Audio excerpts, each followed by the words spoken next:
Come on in, pull up a chair, and take a load off, because today I'll be sharing a Kickstarter preview of Cult of the Deep from BA Games. And I'll be diving in, pun intended, right after this.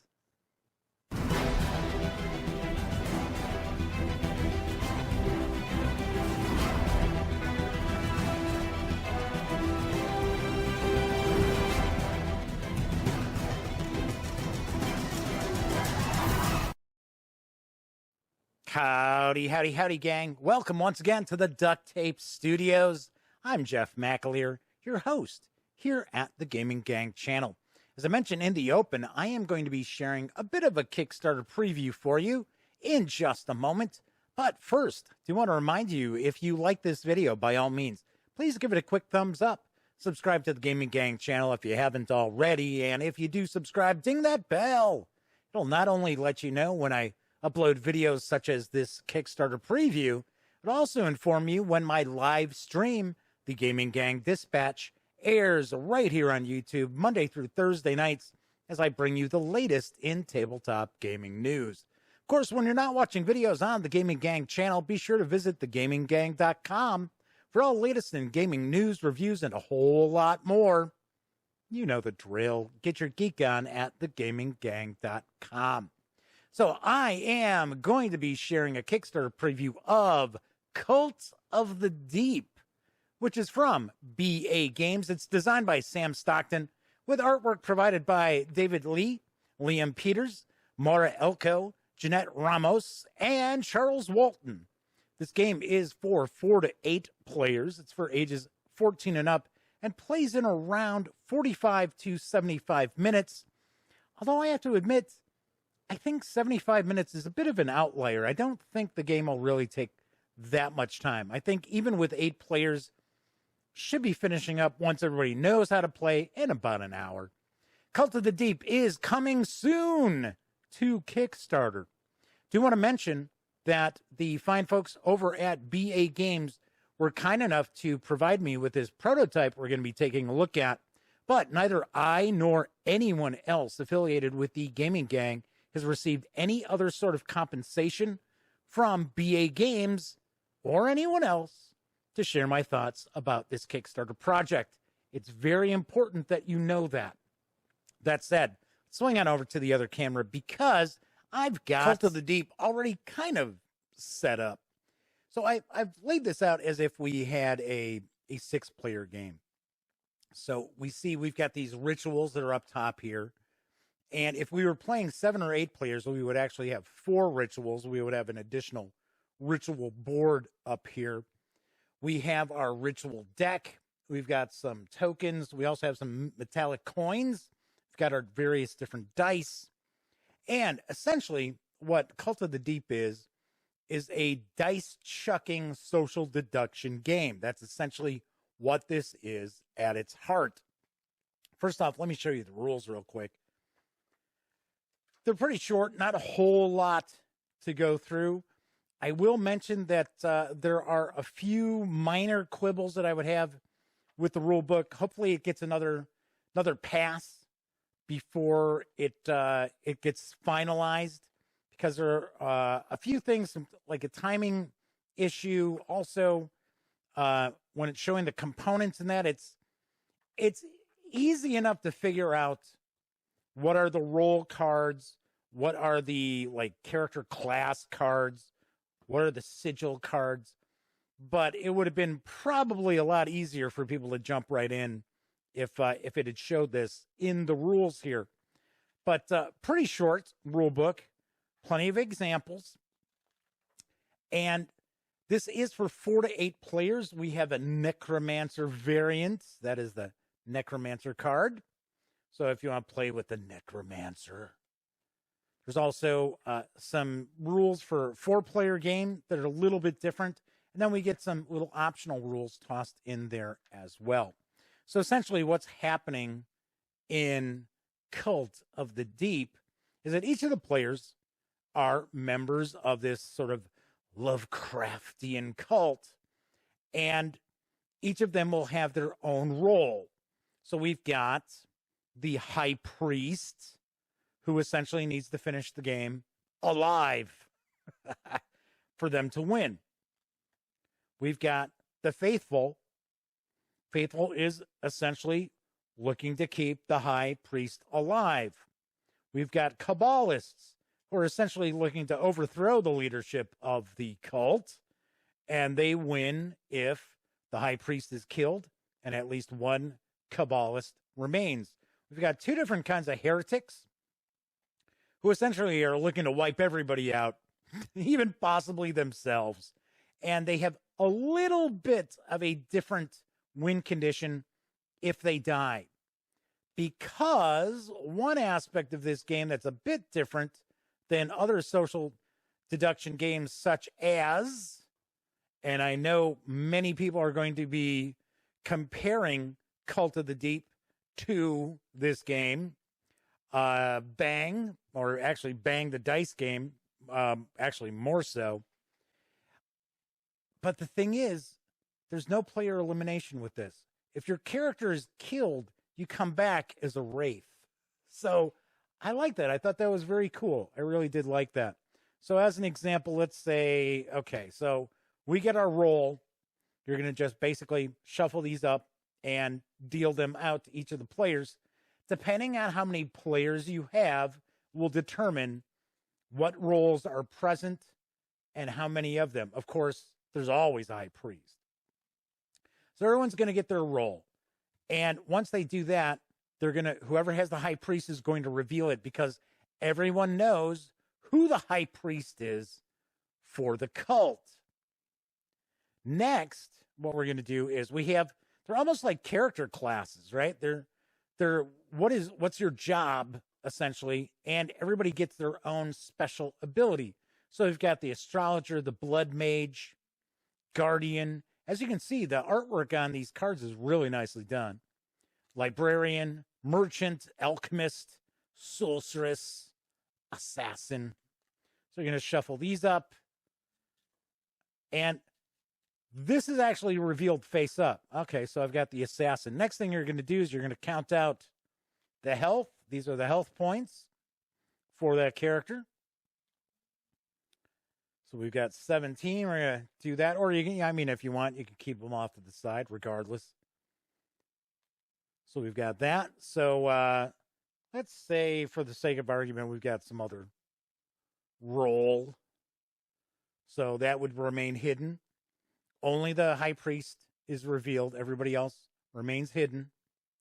And then we're going to get a sigil, which the sigil allows us a special ability that we're able to utilize once in the game. And it's usually a pretty powerful ability. Like I said, it's just a one shot. This is also going to remain hidden. You will not reveal that until, of course, you utilize your sigil. So we've got these various different rituals up here that are going to give us different abilities. They'll do different things for us. So we also have these different coins. These are necromancer coins, which I also have tokens for as well. I have to be honest, I do not know if the game is going to come with these metallic coins, if these are going to be a stretch goal, or possibly there's going to be a deluxe edition of the game, but they are very cool. The symbols match up on different things. I have to say, I have to laugh with the ritual deck, because when I see this icon, the only thing I ever think of is Gravity Falls. That little Illuminati character with the top hat. What's his name? Bob? Oh, I forget. Anyway, but I do want to point out that I can't tell you if the standard game is going to come with these metallic coins or not. They are really nice. They are very cool. My nephew Cameron loves coins in games. In fact, every time we play Raiders of the North Sea, he's always like, Uncle Jeff, I really love these coins. And I'm like, yes, Cameron, I know. You tell me every time we play. All right, so we're going to have some dice. Remember I mentioned this is a dice chucking social deduction game. So the different faces of the die. So we've got a dagger. We've got a double dagger. We have a blood drop.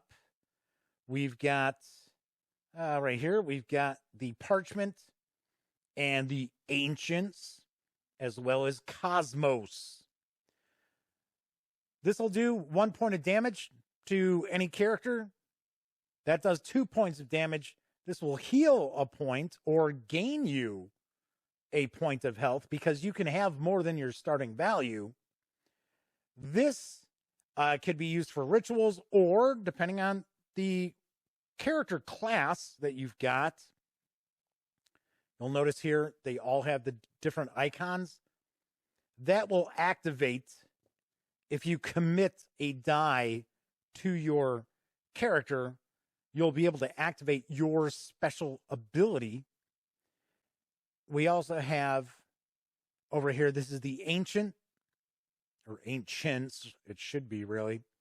And that comes into effect with some of the various different rituals. Once again, it might activate your character's special ability. Then we have Cosmos as well. So these rituals up here are going to do different things. So what you're going to do is you're going to be rolling dice. You're going to have 5 dice that you can roll.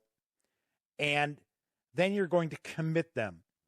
So this is not a push your luck situation with the dice, because essentially you can re-roll twice. And then whatever you've got, that's what you've got. There is no busting or anything like that. So there's nothing like you're, oh, well, I'm trying to get like 4 of a kind. No, nothing like that at all. But you do get your opportunities to re-roll. So what you'll do is you're going to roll your 5 dice. So as an example, so we've got 2 parchment, we've got an ancient, and we got 2 double daggers. Wow. That's laying a hurt on somebody pretty good. So, all right, so what would we get with our parchments here? Well, we have our sirens. So this is the sirens ritual, which would give us a siren coin. That's a siren coin right there. And that gives us a special ability, which I will talk about in just a moment. We also have chant coins, where we actually have the ancient chant ritual, which can allow us to get a chant coin by spending a parchment.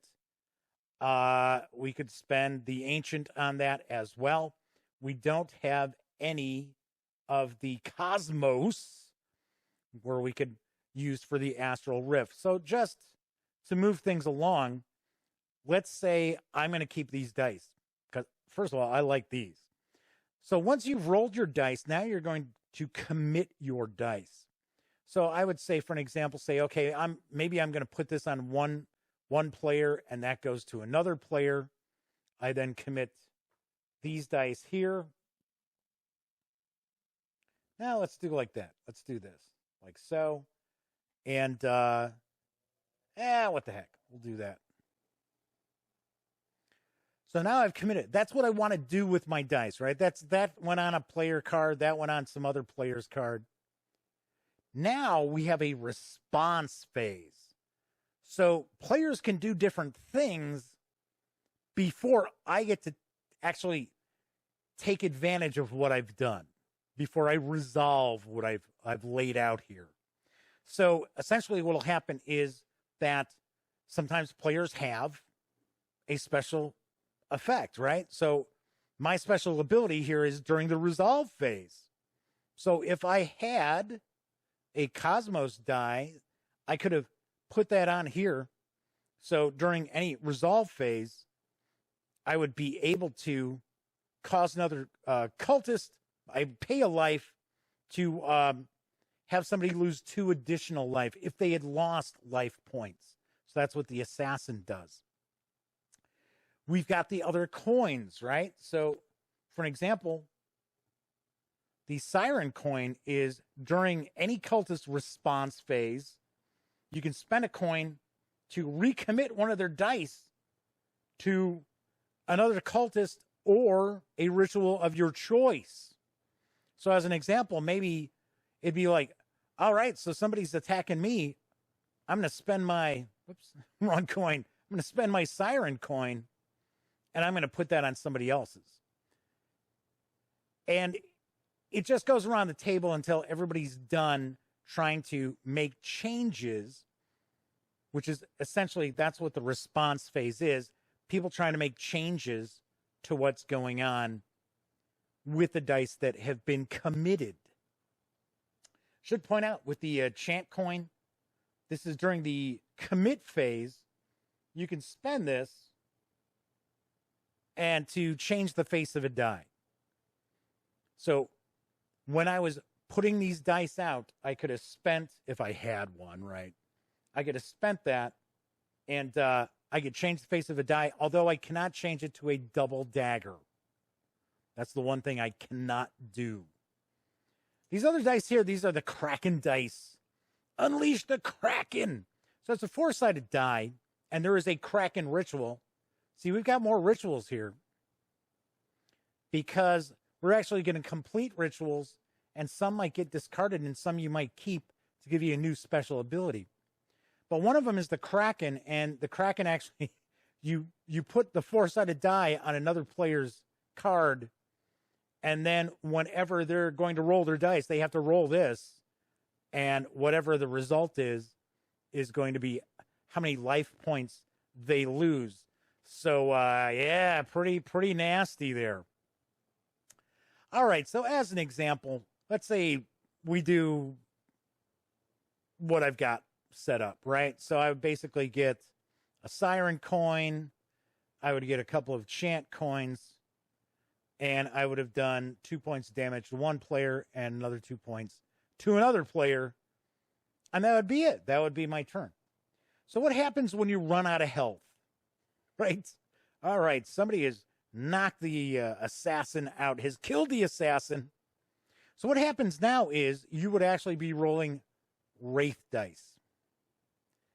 And what you're going to do is these are the Wraith cards. So when you die, you're going to flip this on over. And then it's going to say, for an example, this is Envy. During another cultist response phase, you may replace one die with your own once per phase. Discard the replaced die. Upon death, I gain these dice. So, as I mentioned, you're never completely out of the game. When you're killed, you become a wraith. So, some of the roles in the game, too, you can still win if your character is dead. Especially the heretics. Because the heretics are basically looking to take everybody out, even if it costs them their lives as well. So I do want to mention that Ed and Sam should be very proud of themselves because these, of course, are not the dice that are going to come with the game. These are just stickers on these. So I have to laugh because I guess Ed and Sam Stockton from BA Games have sent out some prototypes to various reviewers out there. So they've had to sticker up all these dice. Now, this is an example. I'll put it on here, probably get that to show off a little better with the lighter background. This is an example of the cultist dice that you'll receive in the game. So these are cut, these are painted. These are not laser printed or stickers. So pretty cool. And it's translucent and it's got some little sparkles inside. So pretty nice. So what's going to happen is you're going to continue playing until one of the win conditions take effect. So if all the cultists and the heretics have been wiped out and all that's left is the high priest and the faithful, then of course they win. If the only player left standing is a Kabbalist, or Kabbalists, I should say, then they win. And of course, the heretics are kind of all for themselves. So if everybody's been wiped out, including themselves, then they win. And that pretty much, in essence, is how you play Cults of the Deep.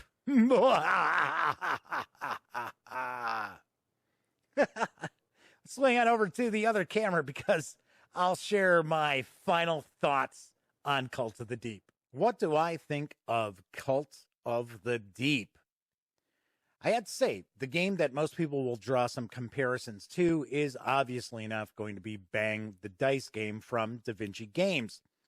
And I can obviously see why. But I have reviewed Bang the Dice game. I liked it. I thought it was all right. It's not a game that I go running off to the shelf to pull off so I can play with my friends all the time. Plus, most social deduction games kind of leave me a little cold. I've enjoyed some. There are some out there that I have enjoyed, but for the most part, I'm not a huge fan. All of that said, the gang and I have had a lot of fun with Cult of the Deep.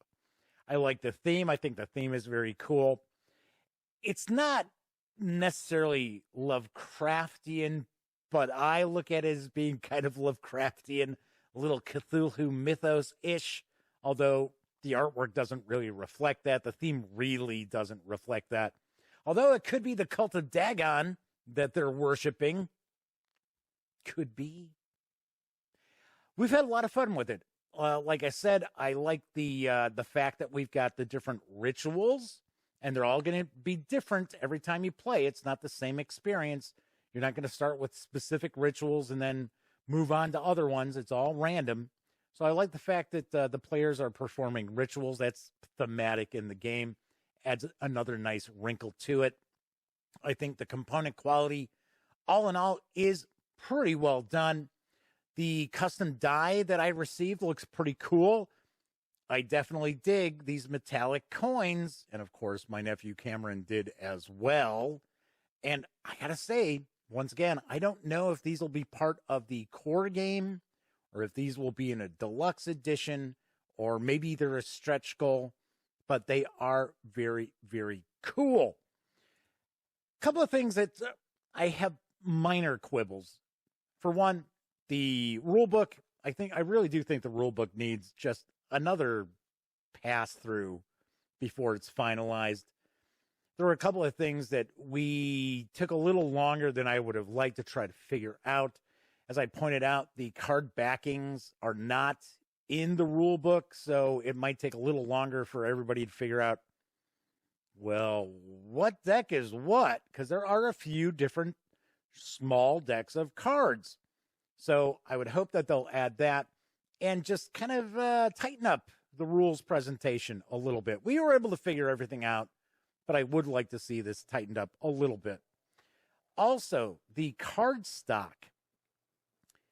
These are linen finish cards and pretty nice, but I do have to point out the card stock is pretty thin on these. Now, keeping in mind, this is not a card-driven game. This is not a deck-building game. You're not going to be constantly shuffling these cards, but you are going to shuffle these decks before you play every time. And if you chip some of these secret roll cards, or if you damage the secret roll cards, then it's going to be pretty obvious to people what your role is. Be like, oh, I see that corner's got a chip in it. So you're the faithful, eh? So, of course, I would like to see a little thicker cardstock. Regardless, I would definitely recommend that you sleeve your cards if you decide to back this Kickstarter. It's going to take just the tarot-sized card sleeves, so easy enough. Other than that, I mean, I think the component quality has been really nice. Even for a prototype, I thought that custom die looked pretty cool. There's going to be two different sets of dice. You're going to have your cultist dice, and you're going to have your wraith dice as well. So those are pretty sweet. All in all, we've had a good time playing this. It's a deeper, I guess, pun intended, gameplay experience than I found in Bang the Dice game. And that goes a long way. Do have to say, if you enjoy chucking dice, if the theme appeals to you, if you like social deduction games, this is one to keep your eyes peeled for. Of course, if you don't like confrontation in your games, this is not going to be up your alley because you're basically dealing damage out to everybody else around the table, depending on your role. But usually that's what you're trying to do is knock a bunch of characters at least, out. It does not have the character elimination, so that is a plus. But still, if you don't like confrontation with other players, this is probably not going to be your bag of tricks. Normally, this would be the point where I would give a review score, but because this is a preview and what I've been sharing is all prototype, I can't give it a score. But I can suffice to say the gang and I have really enjoyed this, and you might want to keep your eyes peeled when Cult of the Deep hits Kickstarter very soon. All right, so that's it for this time out. Once again, if you like this video, by all means, please give it a quick thumbs up. Subscribe to the channel if you haven't already. And if you do subscribe, ding that bell, because it'll not only let you know when I upload videos such as this Kickstarter preview, it'll also let you know when my live stream, the Gaming Gang Dispatch, airs Monday through Thursday nights right here on YouTube as I bring you the latest in tabletop gaming news. Of course, when you're not watching videos on the Gaming Gang channel, be sure to swing out over to thegaminggang.com for all the latest in gaming news, reviews, and a whole lot more. You know the drill. Get your geek on at thegaminggang.com. And as I've been wrapping up all of my videos during this pandemic, for one, thank you very much for watching. And I certainly do hope all of you out there are being smart and staying safe.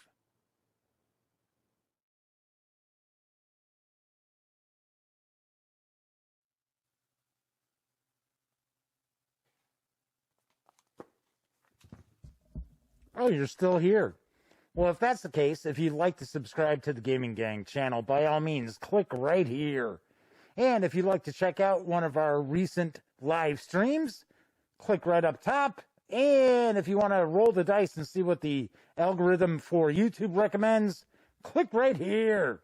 And of course, thank you once again for watching. And gang, please stay safe and wear a mask.